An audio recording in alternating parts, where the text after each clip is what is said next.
এখন আর কাগজে কলমে সীমাবদ্ধ নেই, বাস্তবেই বদলে যাচ্ছে দেশের প্রতিরক্ষা কাঠামো। এর প্রমাণ মিলছে সম্প্রতি তুরস্ক থেকে বাংলাদেশে আনা TB2 ড্রোনের মাধ্যমে। সেনাবাহিনী এই ড্রোন ব্যবহার শুরু করার কিছুদিনের মধ্যেই এবার একই প্রযুক্তির দিকে নজর দিয়েছে নৌবাহিনীও। তুরস্কের বায়রাক্তার টেকনোলজির তৈরি এই ড্রোন ইতিমধ্যে বিশ্বের বেশ কয়েকটি সংঘাতে তার ধ্বংসাত্মক কার্যকারিতার প্রমাণ করেছে। এখন সেই ড্রোনই যুক্ত হচ্ছে বাংলাদেশ সেনাবাহিনীর ও নৌবাহিনীর আকাশ ও উপকূল সুরক্ষার অস্ত্রভাণ্ডারে। একে ঘিরে দক্ষিণ এশিয়ার কৌশলগত মানচিত্রে নতুন উত্তেজনা শুরু হচ্ছে। এই ড্রোন সরাসরি যুদ্ধক্ষেত্রে নজরদারি ও টার্গেটেড হামলার কাজ করে থাকে।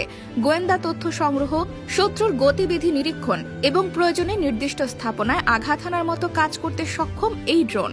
মূলত মধ্যম উচ্চতায় দীর্ঘক্ষণ উড়তে সক্ষম হওয়া, এটি দীর্ঘমেয়াদে নজরদারি এবং অবিরত টহলের জন্য ব্যবহারযোগ্য। বাংলাদেশ সেনাবাহিনী ইতোমধ্যে 6টি TB2 ড্রোন অপারেশনাল করেছে এবং আরও 12টি যুক্ত করার পরিকল্পনা রয়েছে। আর এখন এভিয়েশন উইং গঠনের মাধ্যমে বাংলাদেশ নৌবাহিনীও একই প্রযুক্তি তাদের অস্ত্রভাণ্ডারে যুক্ত করতে যাচ্ছে। এই সিদ্ধান্তের পেছনে রয়েছে বঙ্গোপসাগরে নিরাপত্তা নিশ্চিত করার কৌশলগত প্রয়োজন।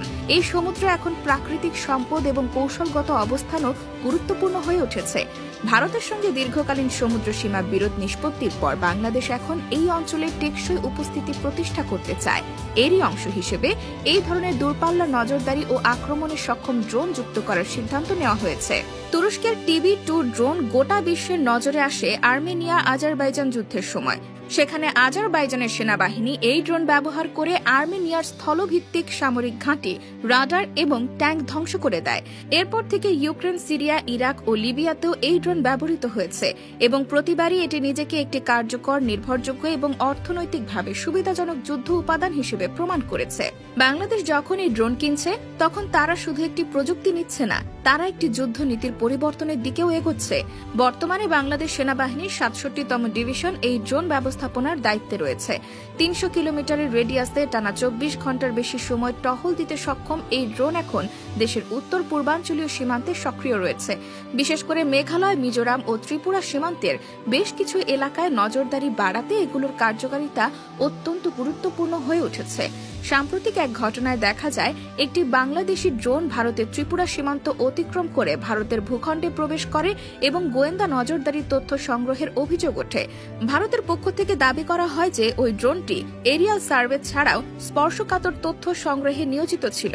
এই ঘটনায় দিল্লি সরাসরি হুমকি দিয়ে জানিয়েছে, 10 কিলোমিটারের মধ্যে বাংলাদেশি ড্রোন প্রবেশ করলে তা সরাসরি গুলি করে নামিয়ে ফেলা হবে।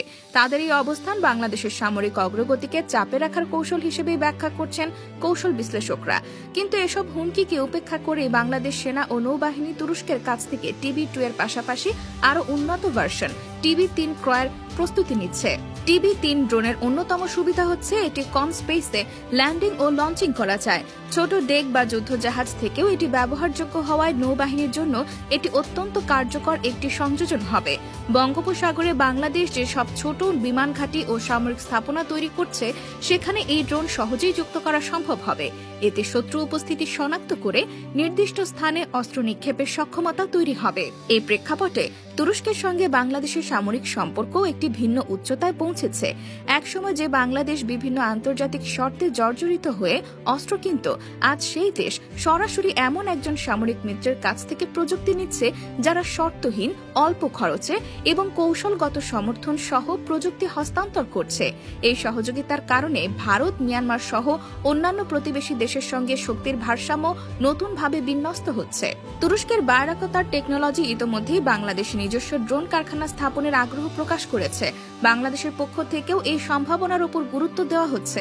যদি এই কারখানা স্থাপন হয়, তাহলে বাংলাদেশ প্রযুক্তি উৎপাদক দেশ হিসেবেও আত্মপ্রকাশ করবে।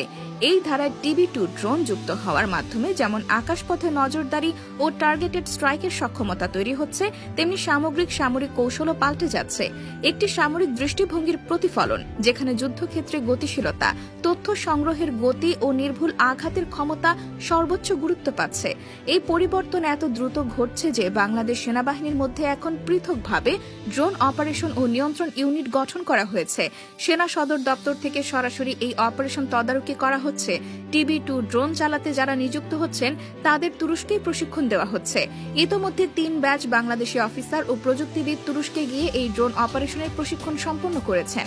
সেনাবাহিনীর পাশাপাশি নৌবাহিনীও নতুনভাবে সাজানো হচ্ছে। বঙ্গোপসাগরকে ঘিরে আঞ্চলিক প্রতিদ্বন্দ্বিতা বেড়েই চলেছে। ভারত ইতোমধ্যে আন্দামান নিকোবর ঘাঁটিকে শক্তিশালী করেছে। মিয়ানমার নির্মাণ করছে নতুন সাবমেরিন ঘাঁটি।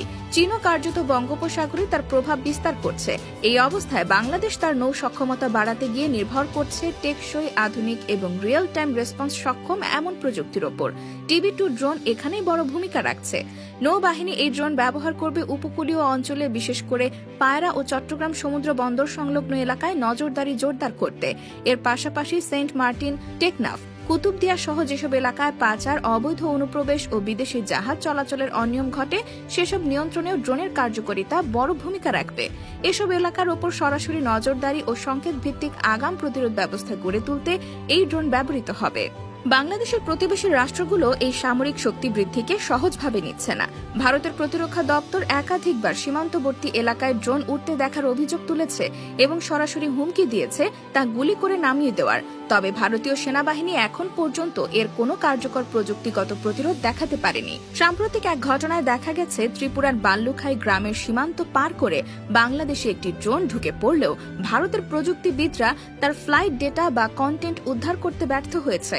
এই বাস্তবতা স্পষ্ট করে যে প্রযুক্তির দিক থেকে বাংলাদেশের ড্রোন ক্ষমতা এখন ভারতের সমকক্ষ হয়ে উঠেছে এবং অনেক ক্ষেত্রে এগিয়েও আছে। বাংলাদেশ যখন একের পর এক TB2 এবং উন্নত সংস্করণ TB3 যুক্ত করছে, তখন ভারত এখনও নিজেদের আকাশসীমা পুরোপুরি এই ধরনের হুমকি থেকে রক্ষা করতে পারছে না। এই সমীকরণই ভারতের উদ্বেগ বাড়াচ্ছে এবং দক্ষিণ এশিয়ার প্রতিরক্ষা ভারসাম্যের নতুন অধ্যায় রচনা করছে। তবে এই পুরো কর্মকাণ্ডের পেছনে রয়েছে রাজনৈতিক কৌশল ও অর্থনৈতিক ক্যালকুলেশন। তুরস্ক বাংলাদেশকে শুধু অস্ত্র বিক্রি করছে না, বরং সামরিক প্রযুক্তির একটি পুঁজি বানাতে চাচ্ছে। বাইরাকতার টেকনোলজি বাংলাদেশে যৌথভাবে ড্রোন কারখানা গড়ার প্রস্তাব দিয়েছে, যেখানে ভবিষ্যতে শুধু বাংলাদেশে অন্যান্য দেশের জন্য ড্রোন তৈরি করা যাবে। এই কারখানা হলে বাংলাদেশ অস্ত্র আমদানিকারক থেকে রপ্তানিকারক দেশ হয়ে উঠতে পারবে। এই ড্রোন কেন্দ্রিক কৌশলের একটি বড় দিক হচ্ছে সার্ভেইলেন্স বা নজরদারির প্রযুক্তি। TB2 ড্রোনে থাকা হাই রেজুলেশনের ইলেকট্রো অপটিক্যাল সেন্সর এবং ইনফ্রারেড ক্যামেরা দিয়ে দিনরাত সমানভাবে নজরদারি চালানো সম্ভব। বাংলাদেশ সেনাবাহিনীর কাছে এই মুহূর্তে যেসব সীমান্ত এলাকায় মানব পাচার, অস্ত্র চোরাচালান এবং সন্ত্রাসীদের গতিবিধি রয়েছে, সেখানে এই ড্রোন সরাসরি তথ্য এনে দিচ্ছে এবং দ্রুত প্রতিক্রিয়া নিশ্চিত করতে সহায়তা করছে। নিরাপত্তা বিশ্লেষকদের মতে TB2 ড্রোনের সবচেয়ে বড় বৈশিষ্ট্য হল এটি কৌশলগত শক্তি হিসেবে সামরিক উপস্থিতির চেহারা বদলে দিচ্ছে। প্রচলিত অর্থে সেনাবাহিনীর শক্তি মানে ছিল সৈন্য সংখ্যা, ট্যাঙ্ক, কামান বা যুদ্ধজাহাজ। কিন্তু আধুনিক যুদ্ধে ডেটা, পর্যবেক্ষণ এবং নির্ভুল স্ট্রাইকের ক্ষমতা সবচেয়ে গুরুত্বপূর্ণ হয়ে উঠেছে। বাংলাদেশ এই বাস্তবতা উপলব্ধি করেই TB2 ড্রোনের মতো প্রযুক্তিকে মূলধারার অস্ত্র হিসেবে গ্রহণ করছে। এই মুহূর্তে দক্ষিণ এশিয়ায় বাংলাদেশ তুরস্ক সামরিক সম্পর্ক ঘিরে যে নতুন সংলাপ তৈরি হয়েছে তা আগামীতে আরও গভীর হতে পারে। তুরস্ক এর আগে পাকিস্তান, আজারবাইজান এবং কাতারকে যেভাবে সামরিকভাবে সমর্থন দিয়েছে, বাংলাদেশকে নিয়েও একই পথে এগোচ্ছে। এই প্রক্রিয়ায় একদিকে বাংলাদেশের সামরিক সক্ষমতা বাড়ছে, অন্যদিকে তুরস্ক দক্ষিণ এশিয়ায় একটি মুসলিম সামরিক মিত্র গড়ে তুলছে, যার কৌশলগত তাৎপর্য অনেক গভীর। এখন পর্যন্ত সেনাবাহিনী এবং নৌবাহিনীতে TB2 ড্রোন সংযোজন কেবল শুরু। সামনে TB3, আখনচি এবং অন্যান্য উন্নত ড্রোন ক্রয়ের বিষয়ে আলোচনা চলছে। শুধু তাই নয়, তুরস্কের অন্যান্য প্রযুক্তি যেমন armed helicopter, multi rocket launcher, artillery system এবং ফ্রিগেট যুদ্ধজাহাজ নিয়েও আলোচনা অগ্রগতি পর্যায়ে রয়েছে। বাংলাদেশের এই উত্তরণ সমগ্র কূটনৈতিক এবং ভূ রাজনৈতিক দৃশ্যপটেই এক নতুন অধ্যায়ের সূচনা করছে। সেই অস্ত্রকে ব্যবহার করে আঞ্চলিক সমীকরণে বাংলাদেশ কতটা দৃঢ়ভাবে নিজের অবস্থান প্রতিষ্ঠা করতে পারে, এই চ্যালেঞ্জই